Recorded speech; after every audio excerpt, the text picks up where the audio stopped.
Ibu Asri dipersilahkan.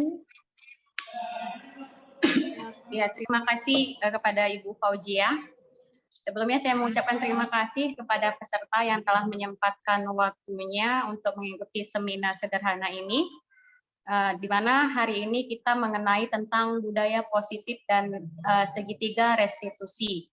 Nah, seperti boleh selanjutnya, Bu. Bentar. Budaya positif dan segitiga restitusi.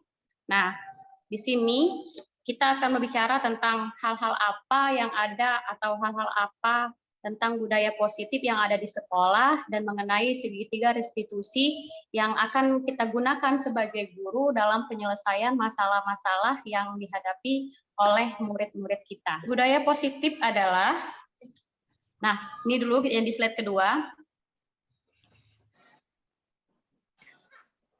Apakah budaya positif itu? Apakah budaya positif itu wajib kita miliki di sekolah dan apa pula segitiga restitusi tersebut? Baik, kita akan melihat dulu pengertian budaya positifnya.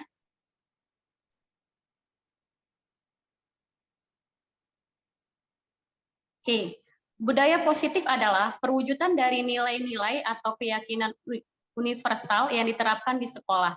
Budaya positif wajib kita terapkan di lingkungan sekolah agar terciptanya proses pembelajaran yang nyaman dan menyenangkan. Nah, budaya positif ini biasanya diawali dengan perubahan paradigma dan teori kontrol.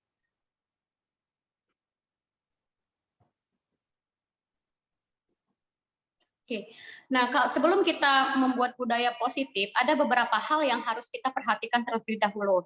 Yang pertama yaitu disiplin positif. Disiplin positif ini merupakan pendekatan mendidik anak untuk melakukan kontrol diri dari pembentukan kepercayaan diri. Nah, biasanya kan anak-anak itu setelah melakukan kesalahan, setelah itu ada hukuman dari gurunya, ada beberapa anak yang mulai tidak percaya diri. Mungkin dalam penyelesaiannya guru itu tidak sesuai dengan keinginan anak, ataupun ada anak yang malu karena beberapa hal yang tidak sesuai dengan yang dibuat oleh guru tersebut. Nah, untuk menciptakan budaya positif di sekolah, ada hal-hal yang dilakukan yaitu membuat keyakinan kelas. Keyakinan kelas itu beda dengan tata tertib. Kenapa berbeda dengan tata tertib? Dia bisa keyakinan kelas atau keyakinan sekolah. Kenapa bisa berbeda antara keyakinan dan tata tertib? Kalau tata tertib itu kan udah patokan yang diberikan oleh guru ataupun sekolah, yang mau tidak mau harus diikuti oleh murid-murid gitu kan. Tapi kalau keyakinan kelas itu kita bersama murid sama-sama menuangkan ide apa sih yang cocok kita buat di dalam kelas tersebut sehingga terciptanya suasana kondusif yang nyaman ketika proses pembelajaran. Nah, keyakinan kelas itu hendaknya tidak terlalu banyak dan sebaiknya keyakinan kelas sebaiknya itu sesuatu yang bisa diterapkan dan disepakati bersama. Contohnya, ada mungkin ketika kita masuk pertama kali di tahun ajaran kan, yuk nak kita sama-sama membuat keyakinan kelas. Nah, jadi anak-anak itu kita kasihlah selembar kertas gitu.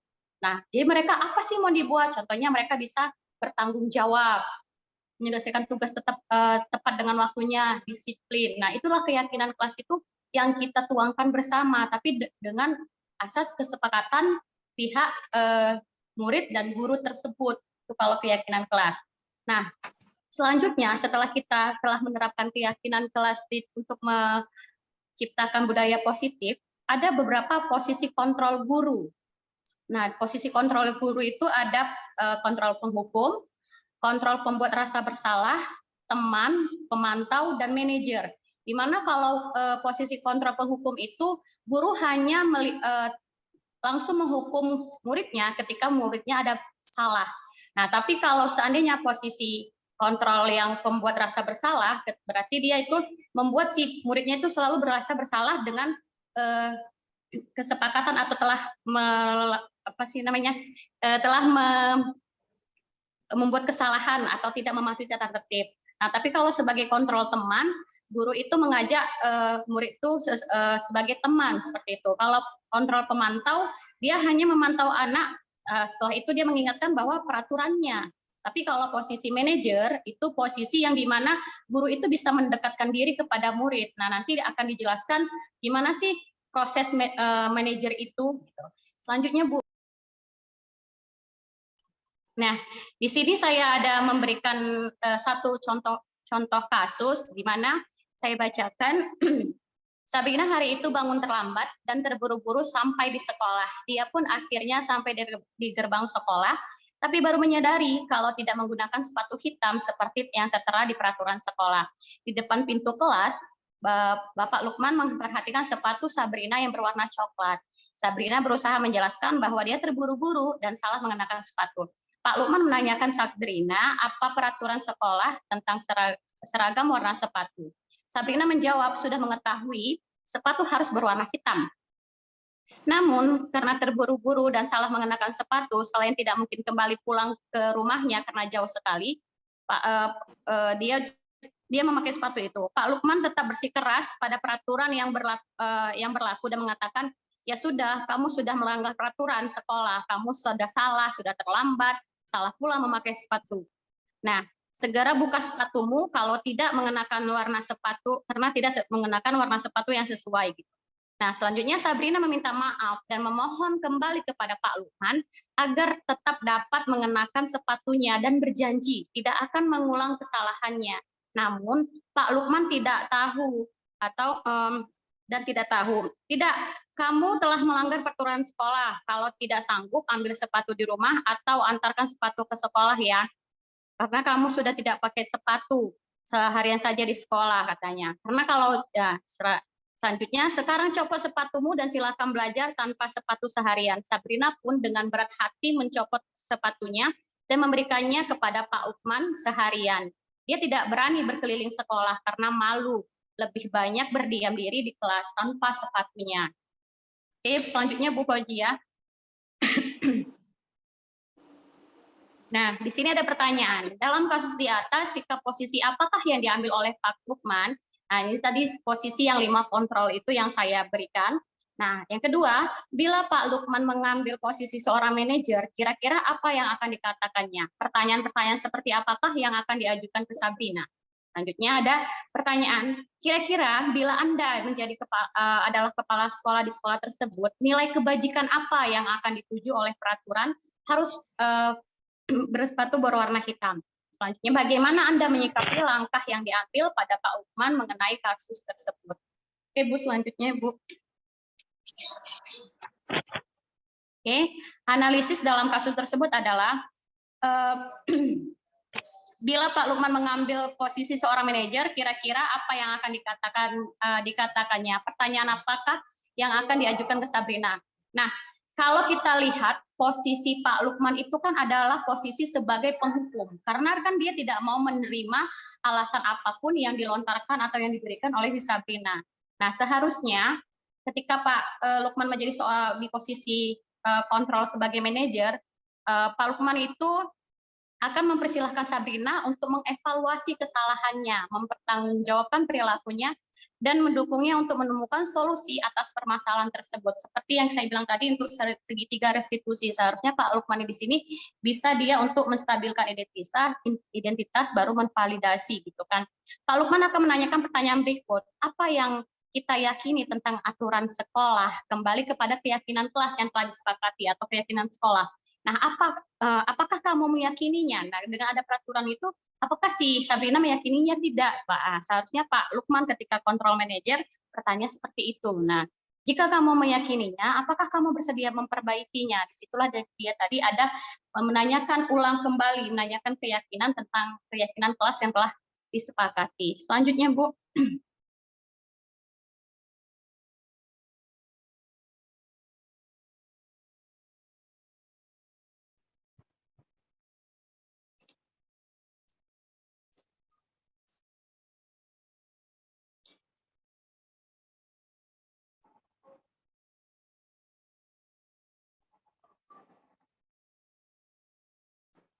Nah, di sini ada analisis kasus.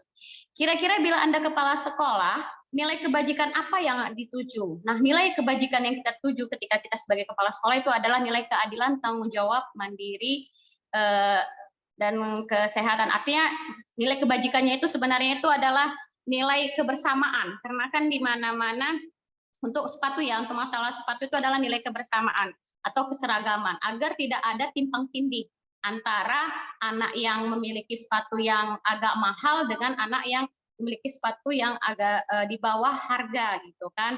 Nah, selanjutnya ada namanya nilai tanggung jawab. Tanggung jawab dia di mana? Bahwasanya dia itu harus datang tepat pada waktunya. Arti kata dia harus ada dalam nilai disiplin.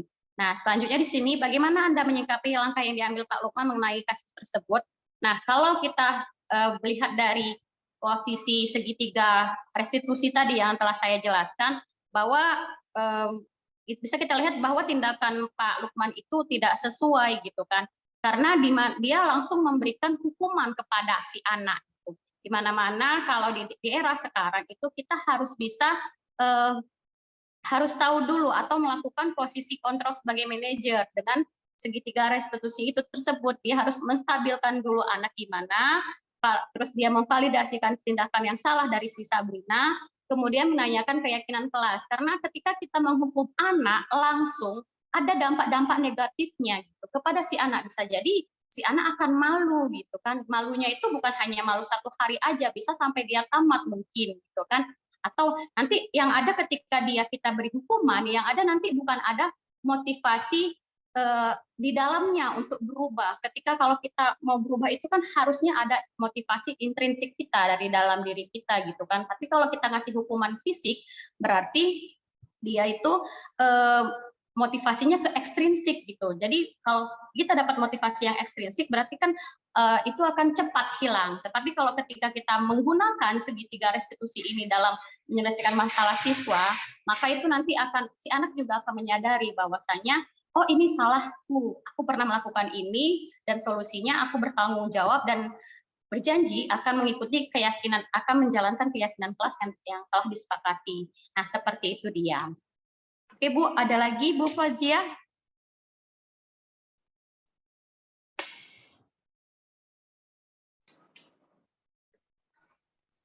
Oke. Sepertinya di slide-nya sudah habis. Habis. Saya kembalikan kepada moderator. Terima kasih atas perhatiannya Bapak Ibu guru hebat. Ya, terima kasih buat Ibu materi yang telah memberikan materinya. Selanjutnya sesi tanya jawab kepada seluruh audiens yang tidak mengerti. Saya buka sesi tanya jawabnya. Apakah ada yang bertanya?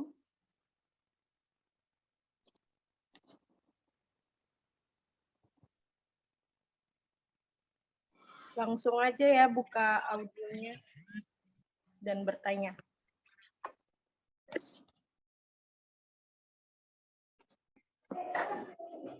Oke, moderator izin bertanya.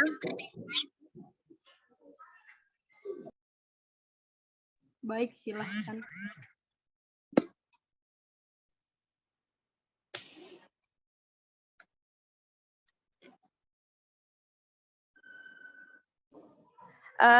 Jadi gini kan Bu, misal nih kita punya masalah di kelas dengan anak yang memang memiliki kekurangan, misalnya seperti tunarunggu gitu kan. Apa namanya tadi, segitiga restitusi tadi itu kan sebagai bukan mengajarkan murid untuk mencari solusi, tetapi berpikir bagaimana tentang permasalahan yang dihadapinya gitu kan Bu. Jadi misalnya nih anak tadi memiliki permasalahan, lalu dia kan susah tuh mencerna dari bahasa kita, dari kata-kata kita tuh. Keterkaitan dengan langkah pemecahan masalah yang bagaimana untuk menghadapi anak tadi. Karena kan kalau kita terlalu banyak ngomong dan dia kan nggak paham tuh kan. Memang anak tadi kan memang berkebutuhan khusus. Jadi kan jadinya dia emosi gitu kan dengan kita yang banyak cakap tadi.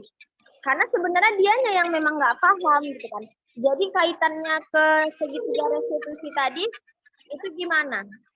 untuk pemecahan masalahnya terhadap anak tadi. Mungkin itu aja. Terima kasih. Baik, terima kasih kepada Bu Lia Mahardika SPD. Selanjutnya, apakah pertanyaan ini mau Ibu Astri langsung jawab atau simpan? Boleh. Terima kasih kepada Ibu Lia Mahardika Harahap yang telah memberikan pertanyaan. Sebelumnya gini, ini kan kalau segitiga restitusi kan memang ada permasalahan di siswanya. Tadi Ibu Lia berbicara bahwa di kelas Bu Lia mempunyai anak yang memiliki keterbatasan. Misalnya kalau kita sebutnya itu namanya anak inklusif, di mana seharusnya kan anak inklusif diletakkan di sekolah yang memang berkebutuhan khusus sesuai dengan dirinya. Cuman pemerintah sekarang membiarkan memberikan bahwasanya anak inklusif juga nggak masalah di sekolah yang umum gitu kan, karena tidak ada perbedaan sebenarnya. Nah, yang ingin saya pertanyakan sebentar sama Ibu Lia, ini anak tersebut ada melakukan kesalahan apa ataukah gimana gitu? Karena tadi pertanyaan Ibu, gimana cara solusi memecahkan masalah si anak ini, sementara si anak ini salah satu kasus yang pernah dilakukan si anak ini apa gitu ya Bu ya, kalau saya boleh tahu.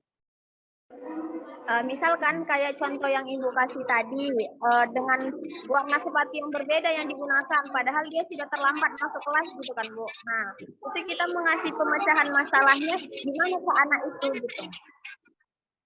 Oh, seperti itu. Berarti anak itu melanggar keyakinan kelas gitu ya kan Bu. Nah, kalau solusinya itu memang karena anak ini berbeda, karena saya juga mempunyai siswa yang seperti ini. Kebetulan dia dengan keadaan yang seperti itu juga agak kurang gitu kan. Jadi bagaimana cara kita? Nah, kalau dalam kasus ini otomatis kan berbeda gitu kan menyikapinya, walaupun ada beberapa walaupun kita sama-sama memakai segitiga restitusi. Berarti emosional si anak ini kan kurang stabil. Nah, coba kita bawakan dia, kita berdua sama dia gitu kan. Jangan sampai ada orang atau gimana. Cara teknisnya itu mungkin kita bisa dengan, kalau dia tidak suka kita berbicara, mungkin kita bisa dengan cara kita menulis gitu kan, bertanya dengan cara menulis atau komunikasi dengan cara menulis, atau yang lainnya gitu, mendekatkan diri. Memang sih kalau untuk anak yang berkebutuhan khusus ini kita memang perlu ekstra kesabaran, karena dia itu kadang kemudian orangnya, kalau bahasa sekarang mut-mutan, kalau dia mut mau dia ngejawab, kalau enggak ya sudah gitu. Saya juga punya anak yang seperti ini, kebetulan dia pendengarannya ada kurang dan berbicaranya juga susah gitu kan. Dia punya masalah ketika dia sering keluar jam mata pelajaran, saya sering mengikutin dia gitu, kadang ditutupnya kamar mandi juga. Jadi saya, ayo nak sini nak, kita melakukan, ibarat kata dia tuh seperti anak kita atau seperti sahabat kita sendiri, kita ajak dia seperti ini seperti ini. Nah, disitulah baru kita pertama kan stabilkan dulu emosinya. Kalau Ibu bilang dia nggak suka nengok banyak cakap kita gitu kan, semakin kita banyak cakap dia semakin emosi. Nah, kita cari cara lain aja, bagaimana cara bisa komunikasinya. Tentu saja ini juga harus kita kerjasama dengan orang tuanya gitu. Gimana selama ini juga orang tuanya di rumah melakukan komunikasi bagaimana sehingga anak ini juga bisa komunikasi dengan baik dengan kita gitu. Karena peran kita sebagai guru sama orang tua dalam menghadapi anak yang inklusif ini harus memang bekerja sama satu sama lain. Begitu Ibu. Baik, terima kasih kepada Bu Astri. Bagaimana tanggapannya Bu Lia Mahardika? Terima kasih kepada pemateri kan.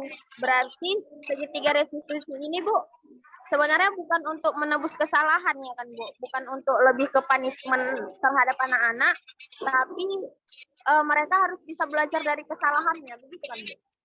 Ya, kalau segitiga restitusi ini kita bukan memberikan punishment, bukan memberikan hukuman. Karena kenapa? Kalau kita memberikan hukuman sama aja, kita itu tidak mau menerima apa permasalahan yang ada di diri mereka. Sementara ketika mereka melanggar keyakinan kelas atau tidak mematuhi keyakinan kelas, pasti ada di dalam diri mereka. Makanya di sini Bu, dia akan ada nanti menanyakan keyakinan kembali. Apakah kamu sudah tahu kalau seandainya, apakah kamu sudah tahu keyakinan kelas yang kita sepakati? Sudah Bu, misalnya apa itu? Tidak boleh terlambat dan tidak boleh memakai sepatu yang berbeda. Nah, lantas apa yang kamu, bagaimana cara kamu untuk bisa menebus kesalahan kamu gitu. Jadi dia diajak untuk berpikir sendiri. Otomatis kan ketika dia berpikir sendiri, oh iya karena ini kesalahanku atau gimana, bisa aja dia, saya berjanji Bu tidak akan mengulanginya lagi. Saya berjanji tidak akan mengulanginya lagi, untuk menebusnya Bu, saya rela Bu diginiin atau gimana. Itu tergantung dia. Atau kalau dia tidak memberikan hukuman sama sekali sama dirinya, tapi dia bisa menyadari untuk pertanggungjawabannya, ya tidak masalah gitu. Karena kan dia di sini udah distabilkan gitu. Baik, terima kasih. Gimana Ibu Lia? Alhamdulillah, terima kasih atas jawabannya.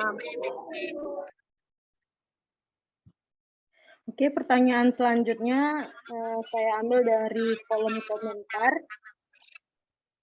Yang bertanya ialah Winda Suci Nasution. Pertanyaannya itu, Bu, bagaimana membentuk keyakinan kelas berbentuk positif? Bu Astri dipersilahkan untuk menjawab. Oke, terima kasih kepada Ibu Winda Suci Lestari. Ini pertanyaan yang sangat bagus sekali karena Ibu bertanya bagaimana caranya kita membuat keyakinan dengan nada yang berpositif. Seperti yang kita ketahui, kalau yang positif itu kan pasti yang baik, berbaik-baik saja gitu kan. Jadinya kita kalau bisa jangan ada kata jangan atau tidak boleh, namanya juga positif gitu kan. Kebanyakan kita sebagai guru atau sebagai orang tua selalu ketika anaknya nanti awas nanti jatuh, jangan gini jangan gitu gitu kan. Nah, untuk membuat keyakinan kelas dengan kata-kata yang positif itu hindarilah bahasa atau kata dengan kata jangan atau tidak. Contohnya ketika kita mau buat jangan terlambat, tapi kita buat di situ bahasanya dengan kata, cukup satu kata, disiplin atau datang tepat waktu. Itu kan katanya lebih positif. Nah, misalnya jangan mengumpulkan tugas terlambat. Nah, kita membuat bahasanya dengan bahasa yang positif juga seperti tanggung jawab. Nah, kalau ketika kita tanggung jawab itu kan meliputi semuanya. Bisa tugas, bisa piket juga, kan tanggung jawab itu meliputi semuanya. Kira-kira seperti itu Ibu Winda Suci Lestari.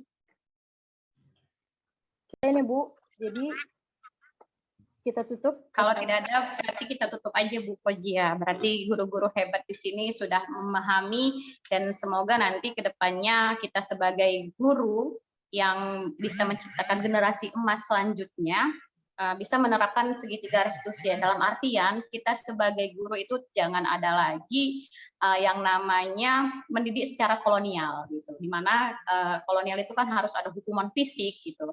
Nah, sementara di Ki Hajar Dewantara itu selalu bilang bahwa tujuan pendidikan itu adalah membuat manusia peserta didik itu sesuai dengan kodrat zaman dan kodrat alamnya gitu kan, sehingga dia mencapai keselamatan dan kebahagiaan yang setinggi-tingginya. Jadi kita harus berpihak sama murid dan menyelesaikan permasalahan yang terjadi juga di sekolah itu menggunakan segitiga restitusi, sehingga ketika kita menggunakan keyakinan kelas, disiplin positif, segitiga restitusi, maka akan tercipta budaya positif yang baik di sekolah. Jadi kalau udah budaya positif itu banyak di sekolah kita, maka sekolah kita itu atau anak ketika proses pembelajaran akan merasa nyaman dan aman ketika proses pembelajaran, seperti itu. Baik. Terima kasih kepada pemateri kita hari ini. Lebih kurang materinya kami mohon maaf. Saya tutup dengan melafazkan Alhamdulillahirabbil alamin.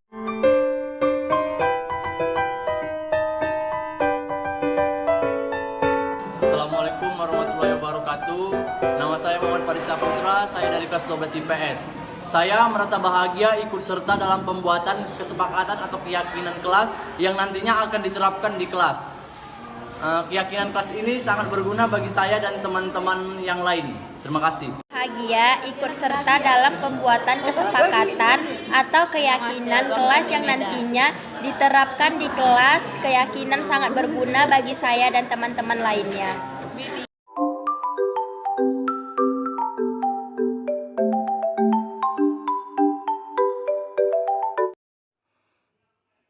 Baik, selamat pagi.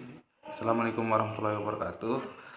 Saya Arif Suhada Ginting dari guru di SMP Negeri 3 Tanah Pinang dari Kabupaten Deri, yang mana kemarin telah mendapatkan materi dari Ibu Astri Nurul April Antarigan tentang budaya positif dan segitiga restitusi dalam mendisiplinkan siswa. Jadi menurut saya bahwa budaya positif sangat baik untuk diterapkan di sekolah, bahwa bagaimana menjadikan siswa disiplin bukan hanya karena hukuman atau mungkin mendapatkan hadiah, atau bukan pula untuk mencapai sesuatu kelebihan, tapi karena memang nilai-nilai yang diyakininya sebagai siswa, bahwa disiplin itu berdasarkan apa yang kita yakini di sekolah. Terima kasih. Jadi menurut saya materi yang disampaikan Ibu Astri tersebut sangat baik sekali dan dapat berguna dan dapat diterapkan di sekolah kita masing-masing. Terima kasih. Wassalamualaikum warahmatullahi wabarakatuh.